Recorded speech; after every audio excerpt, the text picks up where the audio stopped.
Hi, hello, నమస్తే.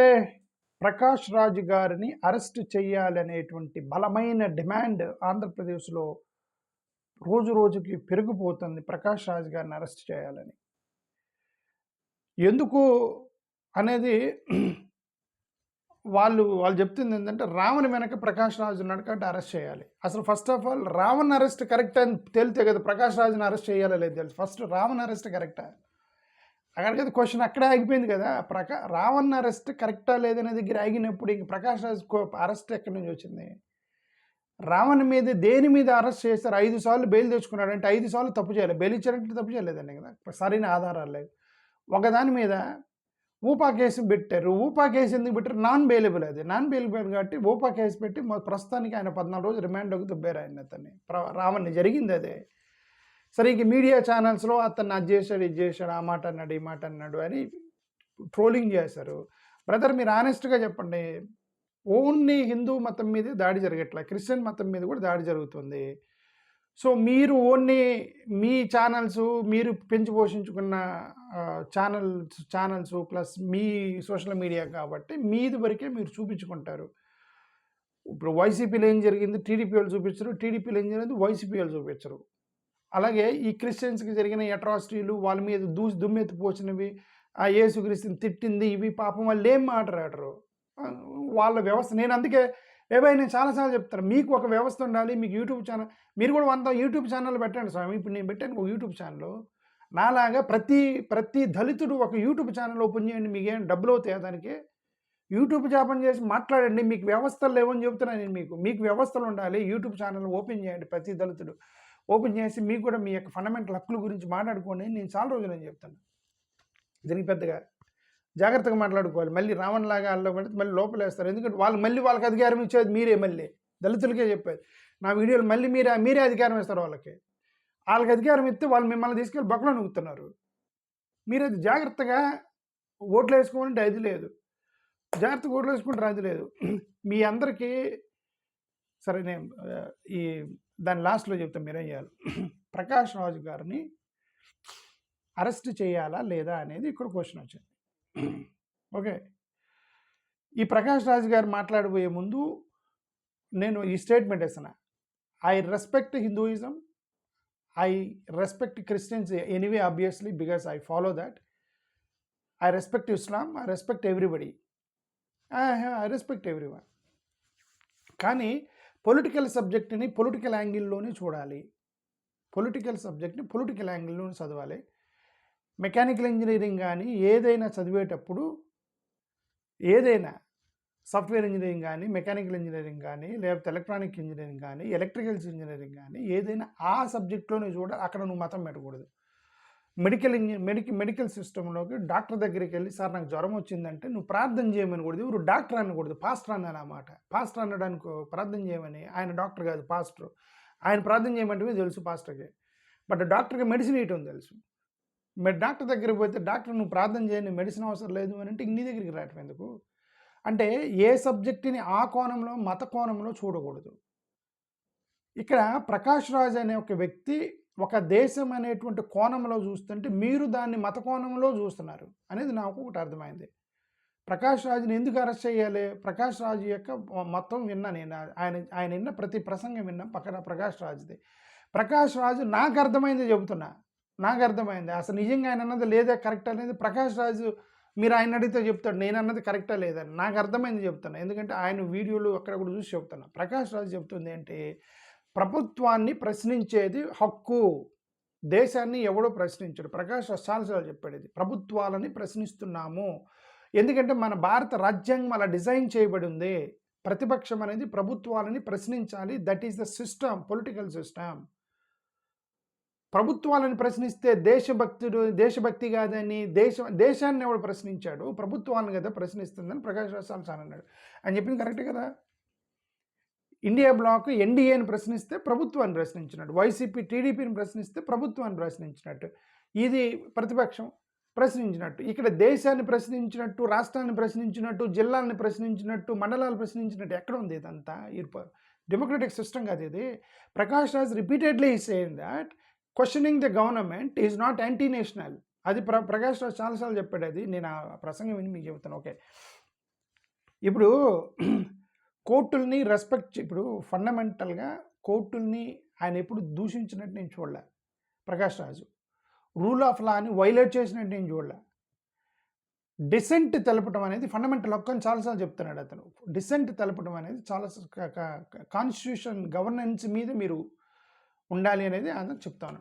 చాలాసార్లు ప్రకాష్ రాజ్ గారు మాట్లాడింది ఫ్రీడమ్ ఆఫ్ ఎక్స్ప్రెషన్ గురించి మాట్లాడాడు. నాన్ వైలెన్స్, మీరు కొడుతున్నారు, తిడుతున్నారు, బూతులు తిడుతున్నారు, అమలకలు తిడుతున్నారు, అది కరెక్ట్ కాదు.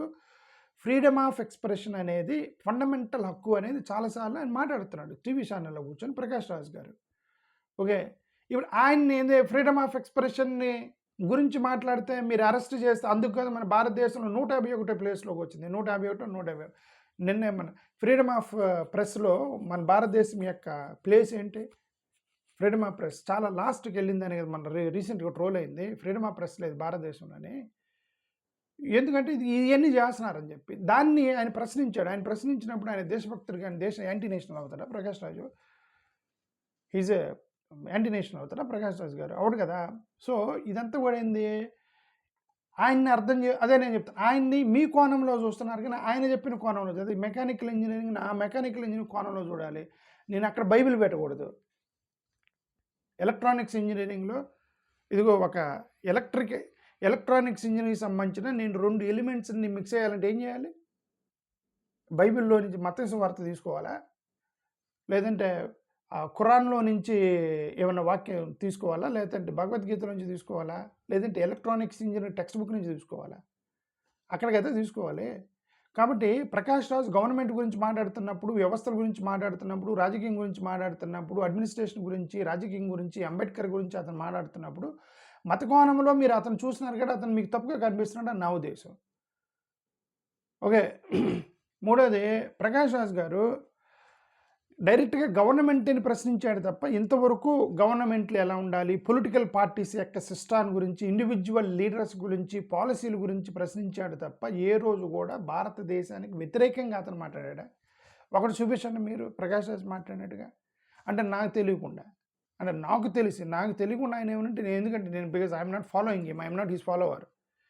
ప్రకాష్ రాజ్ ఎక్కడెక్కడికి వెళ్ళి ఏమేమి మాట్లాడుతున్నాడు, ఎవరెవరితో ఫోన్లో మాట్లాడుతున్నాడు, ఇవన్నీ నాకు తెలియదు. ఆన్లైన్ కంటెంట్ని బట్టే చెప్తున్నాను నేను. ఓకే.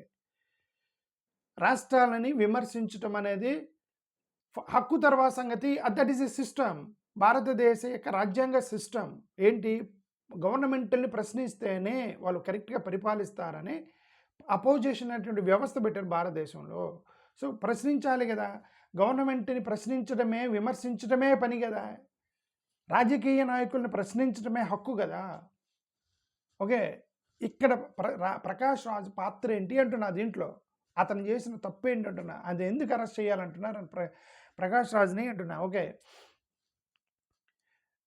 ఇప్పుడు జ్యుడిషియల్ ఇండిపెండెన్సు అక్కడక్కడ దెబ్బకొట్టిన అనుమానం వచ్చినప్పుడు ఈ కేసు ఎందుకు ఇలా వచ్చింది, కాన్స్టిట్యూషనల్గా కరెక్ట్ కాదు కదా, కాన్స్టిట్యూషనల్ బ్యాలెన్స్ లేదు కదా ఈ జడ్జిమెంట్లో, పవర్స్ని ఎక్కడో మిస్యూజ్ అవుతుంది కదా అని అనిపించినప్పుడు అప్పీల్కి వెళ్ళొచ్చని కోర్టు వ్యవస్థే చెప్పింది. కోర్టు వ్యవస్థే చెప్తుంది మీరు ఎక్కడ తేడా వస్తుంది రా ఈ జడ్జిమెంట్లో ఎక్కడ తేడా ఉందన్నప్పుడు you can go for another appeal అని వెంటనే శిక్ష వేసేస్తారు. నువ్వు జడ్జికి వ్యతిరేకంగా మాట్లాడతలేదండి, ఈయన ఇచ్చిన జడ్జిమెంట్లో నాకు తప్పు తీసుకో, సెకండ్ బెంచ్కి వెళ్తున్నా.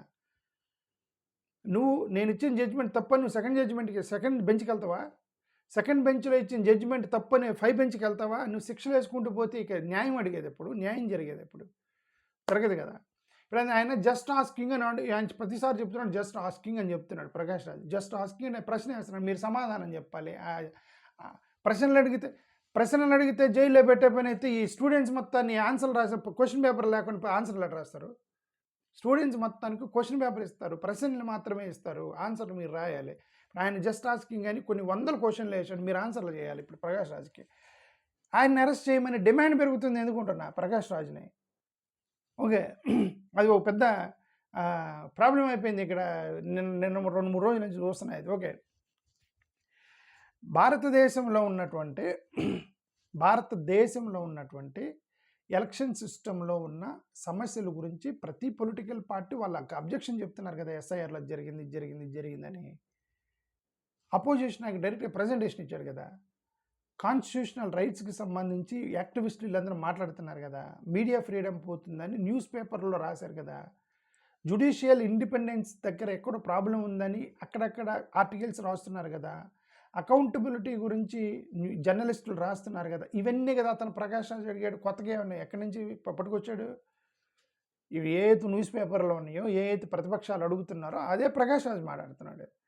అంతకంటే ఎక్కువేం మాట్లాడాడు? ఓకే, దేశ విభజన గురించి మాట్లాడితే క్రైమ్ అది, లేదంటే గన్నులు తుపాకులు పట్టుకొని వ్యతిరేకంగా వెళ్తే క్రైమ్ అది, సెసెషన్ చేస్తే క్రైమ్ అది, వైలెంట్గా రెవల్యూషన్ చేస్తే క్రైమ్. ఆయన ఏదో ట్వీట్లో జస్ట్ ఆస్కింగ్, ఒక డౌట్ వచ్చింది, ఐఎమ్ జస్ట్ ఆస్కింగ్ అని ప్రశ్నలు వేస్తున్నాడు. అరెస్ట్ చేసేస్తారా ఆయన్ని? ఓకే, అరెస్ట్ చేయరు. ఓకే, ఇప్పుడు దేశభక్తి అని మీ దగ్గర ప్రతిసారి ప్రతి వాళ్ళు ప్రూవ్ చేసుకోవాల్సి వస్తుంది. మాకెందుకు తెలియట్లే. రాజ్యాంగాన్ని కాపాడండి అంటే దేశభక్తిని ప్రూవ్ చేసుకోవాలి, డెమోక్రసీని కాపాడండి అంటే మీరు దేశభక్తులు కాదంటారు, ఈక్వాలిటీని చూసుకొని మీరు దేశభక్తులు కావాలంటే, జస్టిస్ అంటే దేశభక్తులు, లిబర్టీ అంటే దేశభక్తులు, దేశభక్తులు కాదు, దేశభక్తులు కాదని మీరు అంటమనేది, మీరు అనేది దేశభక్తులు కాదని చెప్పేసి ఈ మధ్యలో జరుగుతున్నట్టు దేశానికి జరుగుతున్న అన్యాయం ఎంత ఎవరు చేస్తున్నారో తెలియదు, తెలీదు. ఓకే, సరే, ఇప్పుడు ప్రశ్నారావణ్ దగ్గర అతని వెనకుండి నడిపించాడు అనేది ప్రధానమైన ఆర్గ్యుమెంట్ అయ్యి ఉండొచ్చు. ఇప్పుడు అతన్ని అరెస్ట్ చేయండి అంటే అతనికి ఫండింగ్ చేశాడు ప్రకాష్ రాజు, అతన్ని అరెస్ట్ చేయండి ఏమంటారు, అతనికి వెనక పక్కన తప్ప, ఒక యూట్యూబర్కి వెనక పక్కన ఉంటే తప్పేం లేదు కదా. తప్పు చేస్తే తప్పండి. ప్రశ్నారావణ్ funded by Prakash Raj or funded by YSRCP అనుకోండి. ప్రశ్నారావణ్ funded by YSRCP, funded by ప్రశ్నారావణ్, ప్రకాష్ రాజ్ ఆర్ ఇంకొక సమ్ అదర్ పొలిటీషియన్ ఉన్నారనుకోండి. అరే ఆ ఛానల్ అతనికి వాళ్ళు ఫండింగ్ చేస్తున్నారు, ఇది ఇక్కడ మీరు ఛానల్ని పెంచుకోవాలి, that's all you should. Arrest చేస్తారా అంటే, ఇప్పుడు టీడీపీ హెల్ప్ చేసే కొన్ని ఛానల్స్ ఉండొచ్చు, అరెస్ట్ చేయరు కదా, వైసీపీలో వచ్చి అరెస్ట్ చేయకూడదు, తప్పు కదా, అది తప్పు కదా. సరే, ఇప్పుడు ఈ రావణ్ దగ్గర ప్రశ్న వచ్చింది, నక్సలైట్లకి ప్రేరేపించాడు, దాని వెనకెత్తనున్నాడు అనేది ఒక ఆర్గ్యుమెంట్. అయితే హిందూ దేవుళ్ళని తిట్టాడు, ఇతను భయంకరంగా తిట్టాడు హిందూ దేవుళ్ళని ప్రశ్నారావణ్ అని చెప్పేసి, కాబట్టి అతని వెనక ప్రకాష్ రాజ్ తిట్టిచ్చాడు అనేది వీళ్ళ యొక్క ఆరోపణ. ఓకే, ఇప్పుడు ఆ ప్రశ్నారావణ్, నేను అదే ఇప్పుడు హిందూ దేవుళ్ళని తిట్టాడు ప్రకాష్ రాజ్ గారు, నువ్వు తిట్టు అని చెప్తాడు ఆయన, ఒక యూట్యూబర్కి నువ్వు తిట్టు అని చెప్తాడా? నేనైతే అనుకోవట్లే. మరోవర్ ఈయన ప్రకాష్ రాజ్ గారు చాలాసార్లు ఏం చెప్తున్నారు, ఆయన హిందూయిజానికి హిందుత్వ పాలిటిక్స్కి తేడా ఉందని చాలాసార్లు చెప్పాడు. హిందూయిజానికి హిందుత్వ పాలిటిక్స్ చాలా తేడా ఉంది, పొలిటికల్ ఐడియాలజీని స్పెసిఫిక్ ప్రాక్టీస్లో తేడా ఉంది, కాబట్టి కొద్ది రీసెంట్గా జరిగినటువంటి కొన్ని క్రైమ్స్ వాటిని కూడా రెఫర్ చేస్తూ ఉంటాడు. ఓకే, గౌరీశంకర్ లాంటి వాళ్ళని, ఎవరు ఒక జర్నలిస్ట్ గురించి మాట్లాడుతుంటాడు, ఓకే, లంకేష్ ఏదో అంటుంటాడు, ఓకే, పేరు మర్చిపోయా, ఆ జర్నలిస్ట్ గురించి ఇది ఆయన మాట్లాడుతున్నాడు. ఎందుకు ఆయన కళ్ళ ముందు వాళ్ళు చనిపోయారని చెప్పి చెప్తున్నాడు, ఓకే, వాళ్ళు చంపేశారని చెప్పి అతను అటు మాట్లాడుతున్నానని చెప్పాడు. ఓకే, సో ఇప్పుడు ప్రకాష్ రాజ్ని మీరు అరెస్ట్ చేయండి ఎందుకు? నేను అడిగే ప్రశ్న, ఎందుకు అరెస్ట్ చేస్తారు ప్రకాష్ రాజ్ని? ఈ దేశంలో జరుగుతున్న చాలా అతను అడిగే ప్రశ్న మీరు 300 పేజీలు ఆన్సర్ రాసినా కూడా అతను అడిగిన ప్రశ్న మీరు సమాధానం చెప్పలేరు, అంత సూటిగా అడుగుతున్నాడు అతను. ఒకటే ప్రశ్న, ప్రభుత్వాలని ప్రశ్నిస్తే దేశాన్ని ప్రశ్నించినట్ట, రాజకీయ పార్టీని ప్రశ్నిస్తే దేశాన్ని ప్రశ్నించినట్ట, దీనికి మీరు ఆన్సర్ చేయండి అంటే 300 పేజీలు రాసినా ఏం రాస్తారు మీరు? అది ప్రకాష్ రాజ్ అడుగుతున్నాడు కదా డెమోక్రసీలో. ఓకే, సరే, అల్టిమేట్గా ఇప్పుడు హిందూ దేవుళ్ళని తిట్టాడు రావణ్ అని చెప్పి కొన్ని క్లిప్పులు కట్ చేసి దీని వెనక ప్రకాష్ రాజ్ ఉన్నాడు అని చెప్తున్నారు. అతను నాకు తెలిసి మనకి ఇది ప్రశ్న ఛానల్ అతను రకరకాల వీడియోలు అవన్నీ క్లిప్పులు అక్కడక్కడ కట్ చేసిన క్లిప్పులు తీసుకొని వచ్చి ఇదిగో ఇతను ఇట్లా మాట్లాడాడని అతను కౌంటర్ కొట్టేవాడు. అతని వీడియోలన్నీ అంతే ఉన్నాయి, మీరు చూసుకొని కావాలంటే ఎవరో మాట్లాడేదని కౌంటర్ కొట్టాడు. అతను మాట్లాడింది కొట్టారు కానీ అతను ఏం మాట్లాడడానికి దేనికి కౌంటర్ ఇచ్చాడో అవి మీరు ప్లే చేయరా ఛానల్లో? ప్లే చేయరా? ప్లే చేయరు. అల్టిమేట్గా ఒకటే జరిగింది. అతను అదే పనిగా పవన్ కళ్యాణ్ని టార్గెట్ చేశాడు ప్రశ్నారామన్. ఓకే. అవసరం ఒకే వ్యక్తిని టార్గెట్ చేయాల్సిన అవసరం కూడా లేదు. నేను చాలా నేను సరే ఇంకా ఆయనకి ఎందుకని ఒకరిద్దరు కూడా నేను చెప్పాను ఏంటంటే ఒకే వ్యక్తి మీద నీ టైం వేస్ట్. ఒకే వ్యక్తిని టార్గెట్ టైం వేస్ట్ కదా. ఈ దేశం ఏమైనా పవన్ కళ్యాణా? కాదు కదా. ఈ దేశం మొత్తం కూడా పవన్ కళ్యాణ్ కుటుంబం ఒకటే ఉందా? కాదు కదా. పొదుగుకులు ఆయన మీద వీడియోలు చేసిన అవసరం ఏముంది? లేదు కదా. ఆయన పగబెట్టుకున్నాడు. పవన్ కళ్యాణ్ గారు పగబెట్టుకుని వేసాడు లోపల. ఇంతే జరిగింది. 5వ సారి చెబుతున్నా, ఆయనే మన ఇన్స్పిరేషన్. పవన్ కళ్యాణ్ గారి ఇన్స్పిరేషను. మీ దళితులు మొత్తం కూడా ఇలాంటి అధికారం కోసం ప్రయత్నం చేయండి, ఆత్మగౌరవం కోసం ప్రయత్నం చేయండి.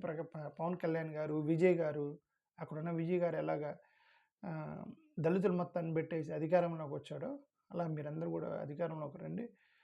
రావాలంటే అదే మనం చేయాల్సింది. ఓకే, మన ఏడిఎస్లో చేరండి. We're going to create an alternative platform. Thank you. నమస్కారం.